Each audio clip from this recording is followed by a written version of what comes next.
In an insane under-16 football match between high schoolers of Japan and what looks like Germany, the match has gone to extra time.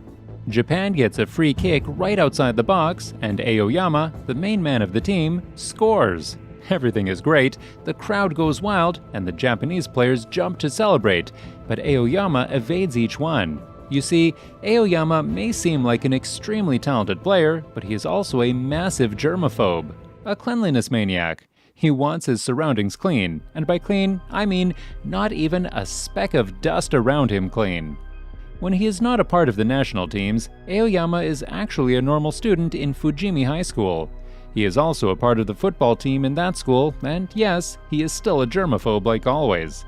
Class seat, blackboards, windows, toilet seats, you name it. Aoyama will clean everything. In the school, Aoyama is quite popular considering his national team status, and the girls flock to him every time he heads for practice. Unlike a regular player, Aoyama doesn't go straight to practice. He starts his practice with his 20-minute hand-washing routine, and then, only then, he starts practicing alongside his teammates. While everyone on the team is very chill and pretty much worships Aoyama for choosing their school, his teammate Kaoru Zaizen is not so welcoming of the guy. He thinks, pretty obviously, that having a player that spends 20 minutes before the game cleaning the ball itself will not be of much help. Even though the coach, Miwa, is pretty confident of Aoyama's skills, Kaoru thinks the team is at a disadvantage with Aoyama on the team. He is correct, to be honest. Aoyama doesn't contest for tackles, he doesn't get physical, and his game lacks every good feature of the game. After the practice, Kaoru returns back to the club room to find a weird girl trying to break in. She quickly runs away after seeing him. Kaoru Zaizen then looks into the clubhouse to see Aoyama. He had stayed back after practice to thoroughly clean every single ball so that the next day they were clean so that he wasn't bothered by the lack of hygiene. Kaoru is weirded out. Seriously, who wouldn't be? The next day, the students from Oshigama Minami High School arrive to play a friendly match against the Fujimi High School students. The captain of their team, Takechi, is an extremely passionate footballer and, not to mention, a really weird fan of Aoyama. Like, really, really weird. He has tried and still tries to convince Aoyama to join his school instead, but Aoyama rejects the offer as he thinks there is something special in the school that he's currently in. Takeshi tries to flex his abs for some reason, probably thinking that it's going to attract Aoyama that way, but Aoyama doesn't like men, or women to be honest, he just likes cleanliness. Having been rejected multiple times now, Takeshi decides that he will prove Aoyama by beating the Lamb team that he was now a part of. The match was finally getting heated up. In the first few minutes, Fujimi School is already down by 1 goal. Takechi scores it and obviously flexes his abs, but once Aoyama gets the ball, the whole scenario changes within seconds. He scores 2 goals while avoiding getting touched by the opponents, the kind of skill that even Messi and Ronaldo dream of having. Aoyama has got it all: the skill, the evasion, and the shot. By halftime, Fujimi School is 2-1 up. Oshigami Minami High School team changed their tactic come the second half. Since only Aoyama is the good player on the team, all they had to do was stop him from getting the ball. Their plan surprisingly works, and Takechi scores a goal once more. Even with half the opponents focusing on Aoyama, the rest of the Fujimi team failed to score. Kaoru even skies a ball. So much for calling Aoyama the lackey on the team, he can't even score an open goal. To make matters worse, it starts raining, and the ground gets muddy and dirty. Aoyama can't stand that. Actually, he can't even move. Takechi and his men were at the advantage, and the lead now becomes 3-2 on Oshigami Minami High School's behalf. Kaoru goes to check if Aoyama is injured, but the lad just doesn't want to get his perfect clean and shiny clothes dirty. The last 5 minutes of the game is finally here, and if they didn't do something now, the game was surely done for. Surprisingly, unlikely to his character, Aoyama doesn't mind the dirtiness around him and attacks the ball with great passion, because there is something he hates more than germs, and that's losing. In the end, the game ends 6-2. They end up scoring 4 goals in the last 5 minutes. Now, that looks more like poor defending rather than Aoyama's skills, but a win is a win. So much drama takes place in the last 5 minutes, but still, at the end of it, Aoyama evades everyone who tries to celebrate with him.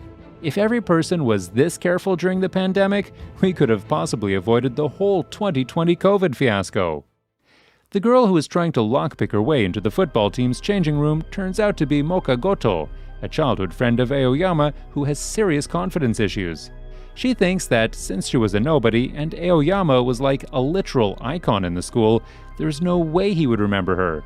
She, however, can't seem to forget the day the two met and how her life changed after that. Like always, after the boys leave the changing room, Aoyama begins his cleaning. This dude is literally obsessed with keeping things neat and tidy. This time, though, Moka is spying on him. When the boys come back from practice, not only is the room clean as always, all of their clothes are clean and folded too. Aoyama didn't do this for sure, as he would rather die than touch someone else's clothes. The boys decide to ignore the whole thing, but the same thing happens not once, not twice, but 7 times throughout the whole week. With no other person being so obsessed with cleanliness than Aoyama, and him clearly stating that it wasn't him who did it, the guys decide that it must be a fairy. Yeah, these guys are educated high schoolers, all right. It turns out that Mako had been cleaning the room and doing all the chores so that Aoyama could focus on the game. Kinda weird, but sweet at the same time. No, actually, just weird. When she is caught, the team doesn't even feel embarrassed or lacking privacy. Instead, they thank her and ask her to help out the team. There's something wrong with these kids. Mako also finds out that Aoyama hadn't forgotten her either, and this makes her extremely happy and determined to help the team out any way she can. One day, when Aoyama is not around, one of his teammates, Jin Tsukamoto, the class nerd, sneaks in the smell of Aoyama's towels.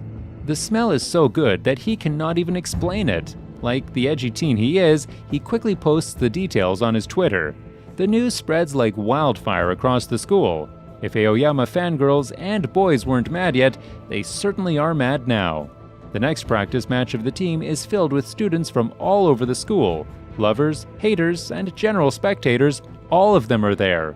Even with a murder bat on her back, Mako can't do much to prevent the crowd from jumping into the field to grab hold of Aoyama and his towels. A frustrated Karu scolds everyone and tells them to get off the pitch and let them play. His family is pretty rich, and so the others don't want to mess with him as he could get them out of school. I clarified this so that you guys don't think that Karu is some kind of a bully. His family is influential. There's a difference. Later that night, Karu is alone in the club changing room and wonders what's so special about the towels. He cringes at the thought that all his teammates had smelled Aoyama's towel without Aoyama knowing anything about it. Just then, a heavy wind blows in and the towel almost falls from Aoyama's locker, but Karu saves it from landing on the floor. Curious, he sneaks in a sniff. The wind changes, his eyes warm up, and life seems a bit brighter. Like the ads in a commercial for a perfume, Aoyama's towel reminds Karu of nostalgia, his childhood, and his mother. Suddenly, Aoyama comes in to clean the room and notices his teammate in the weirdest situation ever. He ignores the whole thing and, as Karu tries to explain, he simply tells the lad to burn the towel. The next game arrives, and this one is actually an important game. Takata Academy High School, the first game of the actual league that they were participating in. This meant everything, and they couldn't lose no matter what. Unfortunately for them, the other school also wanted to win pretty badly, and not everyone likes to play fairly by the rules. Realizing that the main player of the opponents is a massive germaphobe, they come up with a plan. On the day of the match, as expected, Aoyama is rigorously cleaning every nook and corner, every utensil, every bottle, and every ball of the school, when suddenly a girl asks for his help to clean some more stuff up. Aoyama agrees. The girl Kana turns out to be the girlfriend of the opposing team's captain, who locks him in the dirty locker room of the opponent team. Outside, the game begins, and the Fujimi school team is forced to begin without Aoyama.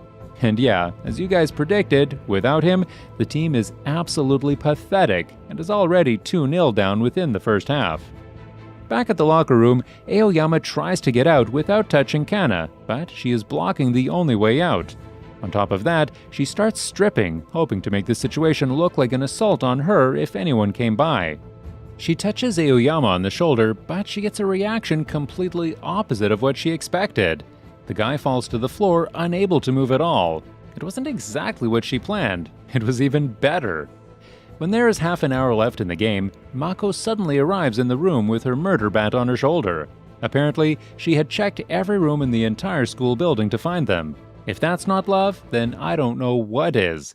After being rescued, Aoyama goes to the field a full 15 minutes later and proceeds to score 4 goals and also assists one to Karu. The game ends 5-2, with Fujimi School winning quite comfortably in the end. Not only had Aoyama won the match single-handedly, he had also arrived at the game 15 minutes later because he had stayed behind, despite being rescued, to clean the dirty locker room he had been locked in. What a man! In his school, while Aoyama is a germaphobe and a cleanliness nut, the whole thing is casual because he is famous and everybody knows about his situation. However, there is also another student who is similar to him, not quite famous, but a germaphobe. His name is Narita. Being a germaphobe brings in a lot of restrictions on both of their lives, and both of them deal with the whole thing a bit too different. While Narita likes to avoid confrontation and stay low, not letting others know of his situation, Aoyama is pretty much open about it. However, I don't think that is his choice, as pretty much every guy, girl, and even teacher follows Aoyama around maniacally.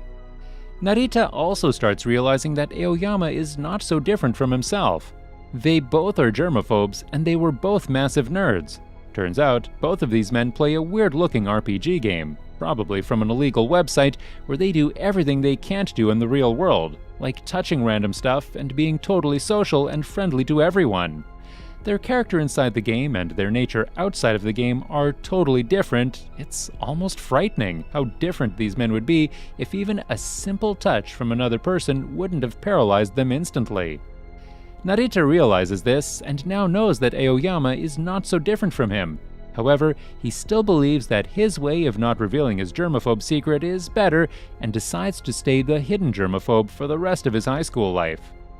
The goals keep on coming for Fujimi School thanks to Aoyama, and the lad's popularity is also skyrocketing by the day. There are tons and tons of fans that gather to his games, and he also has a lot of cheerleaders for some reason. Not to mention Mako, who is always around him at all times. However, do you know what's more scary than the game you just won? The next game. Fujimi School is playing Minamida Fuzoku High School next, the same school where Jin Tsukamoto used to study before he transferred to Fujimi School. Now Jin, while being a nerd, is actually the main defense in the Fujimi School lineup. He doesn't really have a lot of skills when it comes to football, and is more like a class clown who is there to boost the morale of the team. He does, however, have one special skill that I don't think any player in the world possesses. Jin can juggle the ball infinitely with his butt. That's right, can Messi do that? Seriously, Jin can juggle the ball in his backside for like 100 times if you ask him. Minamida School, however, has some really bad memories that Jin wants to forget. Turns out that he was massively bullied and hated on for his goofy nature by the captain of Minamida School, Ryo Kadomatsu, so much so that Jin cannot even move when he is faced with the dude. One could say he was a Ryophobe. This becomes a huge disadvantage. When the game finally begins, the defense line is pretty much useless, as Ryo Kadomatsu breaks in multiple times to score goal after goal. This brings a good lesson, kids. One man can't do everything on his own. With the defense failing, Aoyama can do nothing to keep his team from falling further behind, and the Fujimi School team are fortunate that the halftime whistle is blown. As soon as the whistle is blown, Jin rushes to the restroom and locks himself in one of the stalls, hoping that he gets substituted and the team can play better without him. However, when he comes out of the bathroom for just 1 second, probably because it was stinking, he finds that Aoyama was already there. The germaphobe was cleaning every single toilet booth. Seriously, someone stop this man! That's it for part 1. Part 2 will be coming right up tomorrow. If you enjoyed the video, make sure to hit that subscribe and like button